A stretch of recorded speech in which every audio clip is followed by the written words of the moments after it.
आज की वीडियो में देखिए 2 खाने वाली रोकड़ बही बनाना। ठीक है।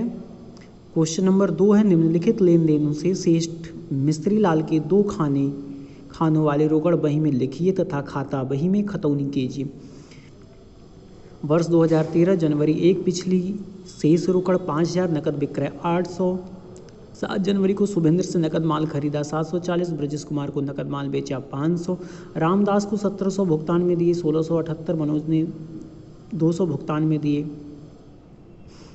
ठीक है। 192 फुटकर व्यय 4 निजी व्यय के दिए 100, माल खरीदा 652, वेतन दिया 130, बिजली का बिल अदा किया 117। ठीक है।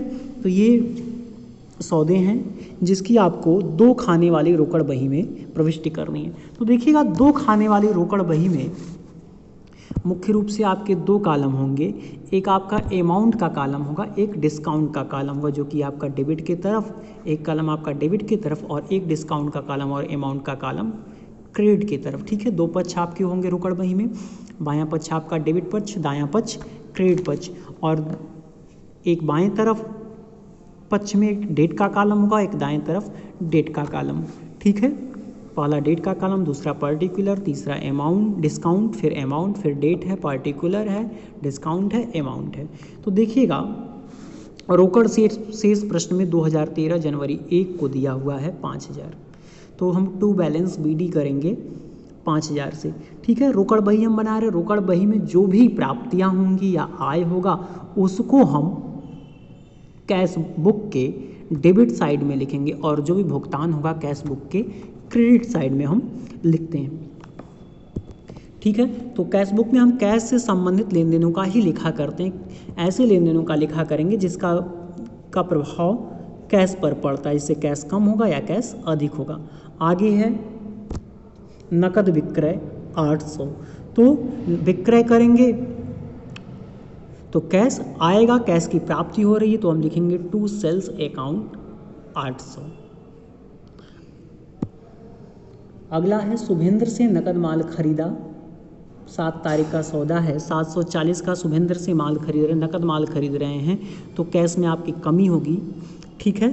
या भुगतान करेंगे, कैश में भुगतान करेंगे तो बाई परचेज अकाउंट 740 से क्रेडिट पक्ष में आप लिखा करेंगे।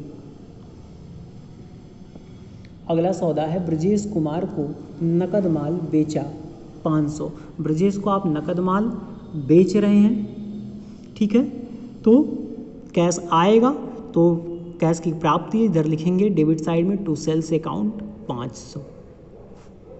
आगे है रामदास को 1700 के भुगतान में दिए। देखिए ध्यान दीजिएगा, रामदास को 1700 भुगतान में दिए। ठीक है। और यहाँ पे अमाउंट में 1678 लिखा हुआ है। कहने का मतलब 1678 इन्होंने दिया, 1700 भुगतान करना था, यानी कि रामदास ने इनको डिस्काउंट दिया। ठीक है। तो देखिएगा भुगतान करे रामदास को तो बाई रामदास 1678 और 1700 में से 1678 घटाएंगे, ये 22 रुपया डिस्काउंट वाले कॉलम में आप दिखाएंगे। ठीक है। 1700 में से, इस 1700 में से ये 1678 को घटाएंगे तो 22 रुपया आपका डिस्काउंट आएगा, यानी 1678 भुगतान किया गया, 22 रुपया डिस्काउंट मिला। ठीक है। अगला है मनोज ने 200 रुपया भुगतान में दिए। कैश आ रहा है, मनोज देने वाले हैं तो टू मनोज अकाउंट। ठीक है। 192 रुपये है। देखिए 200 रुपये के भुगतान में दिए, 200 भुगतान करना था, 192 दिए, यानी कि 8 रुपया उनको डिस्काउंट मिला। तो डिस्काउंट को हम ठीक अमाउंट के बगल में लिख देंगे 8 रुपये और 192। आगे है फुटकर व्यय को सन्ड्री एक्सपेंसेस लिखा गया है। ठीक है। तो बाई सन्ड्री एक्सपेंसेस 4 रुपये का सन्ड्री एक्सपेंसेस है। ठीक। निजी व्यय के लिए दिए 100 रुपया आपका निजी व्यय है। ड्राइंग, ये भी आपका भुगतान में दर्शाएंगे, भुगतान की तरफ क्रेडिट की तरफ बाई ड्राइंग अकाउंट 100।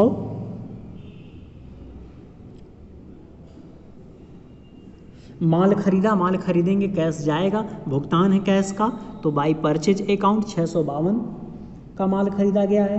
ठीक है। वेतन दिया 130, ये भी आपके लिए भुगतान है, कैश में भुगतान करेंगे by salary account 130। Electricity bill दिया 117 का।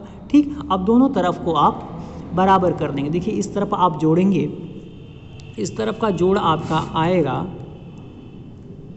6,492, ये अधिक है डेबिट पक्ष, और क्रेडिट पक्ष का योग आएगा आपका 3421। ठीक है, 6,492 में से 3421 को घटाएंगे, आपका बैलेंसिंग फिगर आएगा। लिखेंगे 31 दिसंबर को बैलेंस निकालते हैं, अंतिम बैलेंस निकालते हैं, तो दिसंबर 31 बाई बैलेंस सी डी 30,071, ये क्लोज कर देंगे। 8 रुपये डिस्काउंट इस तरफ है, 22 रुपये इस तरफ, और ये 6,492 पे आपका कैश बुक क्लोज हो जाएगा डेबिट साइड में और क्रेडिट साइड। तो इस तरह से हम कैश बुक को बनाते हैं। 2 खाने वाली रोकड़ बही, 2 खाने वाली रोकड़ बही में मुख्य रूप से आपके 2 कॉलम, एक डिस्काउंट के होते हैं, एक आपका अमाउंट के, और डेट के कॉलम एक डेबिट की तरफ और एक क्रेडिट की तरफ। ठीक है, तो आज के लिए बस इतना ही।